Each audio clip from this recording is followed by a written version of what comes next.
Zero Malabar സഭയിലെ ഏകീകൃത കുർബാനയ്ക്കെതിരെയും മുൻ മേജർ ആർച്ച് ബിഷപ്പ് ജോർജ് ആലഞ്ചേരിക്കെതിരെയും നടന്ന വിമത സമരങ്ങൾക്ക് പിന്നിൽ ക്രൈസ്തവ വിരുദ്ധ തീവ്രവാദ സംഘടനകളെന്ന് സൂചന. എറണാകുളം അങ്കമാലി അതിരൂപതയിൽ 2017 മുതൽ നടന്നുവരുന്ന ശക്തമായ വിമത പ്രവർത്തനങ്ങൾക്ക് പിന്നിൽ തീവ്രവാദ സ്വഭാവമുള്ള ക്രൈസ്തവ വിരുദ്ധ ബാഹ്യശക്തികളുടെ പിന്തുണയും സാമ്പത്തിക സഹായവും ഉണ്ടായിരുന്നുവെന്ന് വേണം കരുതാൻ.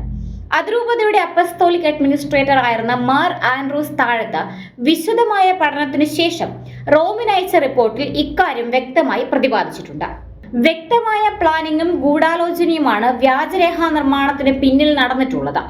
കർദിനാൾ ആലഞ്ചേരി മാരിയറ്റ് ഹോട്ടലിൽ രഹസ്യ യോഗത്തിൽ പങ്കെടുത്തു. ചില ബാങ്കുകളിൽ അദ്ദേഹത്തിന് രഹസ്യ അക്കൗണ്ടുകളുണ്ട് എന്നിങ്ങനെയുള്ള വിവരങ്ങൾ അടങ്ങിയ വ്യാജരേഖകൾ ഉണ്ടാക്കാൻ വിമത വൈദികർക്ക് ബാഹ്യശക്തികളുടെ സഹായം ലഭിച്ചിട്ടുണ്ടെന്ന കാര്യത്തിൽ ഒരു തർക്കവുമില്ല. ആദ്യം കർദിനാൾ ആലഞ്ചേരിക്കെതിരായി തുടങ്ങിയ സമരം പിന്നീട് സിനഡിനും മാർപ്പാപ്പയ്ക്കും കൽപ്പനയ്ക്കുമെതിരെ തിരിഞ്ഞത് സമരം സ്പോൺസർ ചെയ്ത ബാഹ്യശക്തികളുടെ കർശന നിർദ്ദേശപ്രകാരമായിരുന്നു. ബിഷപ്പ് ഫ്രാങ്കോക്കെതിരെ കേസെടുത്തെങ്കിലും അതുപോരാ, ബിഷപ്പിനെ അറസ്റ്റ് ചെയ്യണമെന്ന് പറഞ്ഞ് വഞ്ചി സ്ക്വയറിൽ നടത്തിയ സമരത്തിലെ മുദ്രാവാക്യങ്ങൾ ശ്രദ്ധിച്ചാൽ മാത്രം മതി ബാഹ്യശക്തികളുടെ പങ്ക് മനസ്സിലാക്കാൻ. കുമ്പസാരം നിരോധിക്കണം, വനിതാ പൗരോഹിത്യം വേണം എന്നൊക്കെയായിരുന്നു പ്രധാന ആവശ്യങ്ങൾ. സമരത്തിൽ ക്രൈസ്തവർ ദിവ്യമായി കരുതുന്ന മാതാവിന്റെയും യേശുക്രിസ്തുവിന്റെയും രൂപം വികലമായി അവതരിപ്പിച്ചതും ഈ ബാഹ്യശക്തികളുടെ ഇടപെടൽ മൂലമാണ്.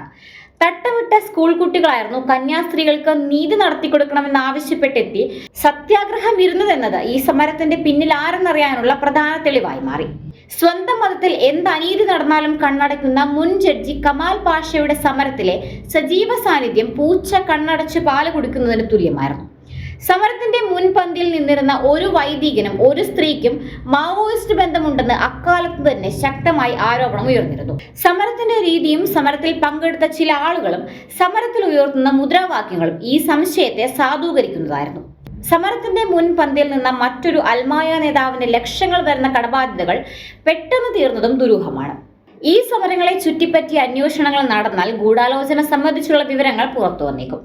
2022 രാജ്യവ്യാപകമായ റെയ്ഡും പോപ്പുലർ ഫ്രണ്ട് നിരോധനവും നടക്കുന്നതുവരെ പണക്കൊഴുപ്പോടും വൻ ജനപങ്കാളിത്തത്തോടും കൂടെ നടന്ന വിമത സമരങ്ങൾ പിന്നീട് ശുഷ്കിക്കുകയാണ് ഉണ്ടായത്. വലിയ സമര പരിപാടികൾ പിന്നീട് വിമത വിഭാഗം സംഘടിപ്പിച്ചിട്ടില്ല എന്നത് സംശയാസ്പദമാണ്. പിന്നീട് അവരുടെ സമരങ്ങൾ സഭാ സംവിധാനങ്ങൾക്ക് ഉള്ളിലേക്ക് ചുരുങ്ങുന്നതാണ് കാണാൻ കഴിഞ്ഞത്. പോപ്പുലർ ഫ്രണ്ടിന്റെ തിരോധാനത്തിന് ശേഷം വിമത സമരങ്ങൾ എന്തുകൊണ്ട് ശുഷ്കിച്ചു എന്നത് പഠന വിധേയമാക്കേണ്ട വിഷയമാണ്.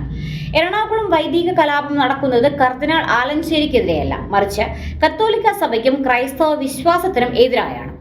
കർദിനാൾ ആലഞ്ചേരി അതിൽ ബലിയാടാവുകയായിരുന്നു. കേന്ദ്ര ഏജൻസികൾ സത്യസന്ധമായ അന്വേഷണം നടത്തിയാൽ എറണാകുളം വൈദിക കലാപത്തിലെ ബാഹ്യശക്തികളുടെ ഇടപെടലുകൾ പുറത്തുവരാൻ സാധിക്കും. സഭയെ രക്ഷിക്കണമെന്നും സഭയുടെ മേൽ പതിച്ച കറ മാറ്റിയെടുക്കണമെന്നുമുള്ള ആത്മാർത്ഥമായ ആഗ്രഹം സഭാ നേതാക്കന്മാർക്കുണ്ട്. എത്രയും പെട്ടെന്ന് കേന്ദ്ര ഏജൻസികളുടെ അന്വേഷണം ആവശ്യപ്പെടുകയാണ് ചെയ്യേണ്ടത്.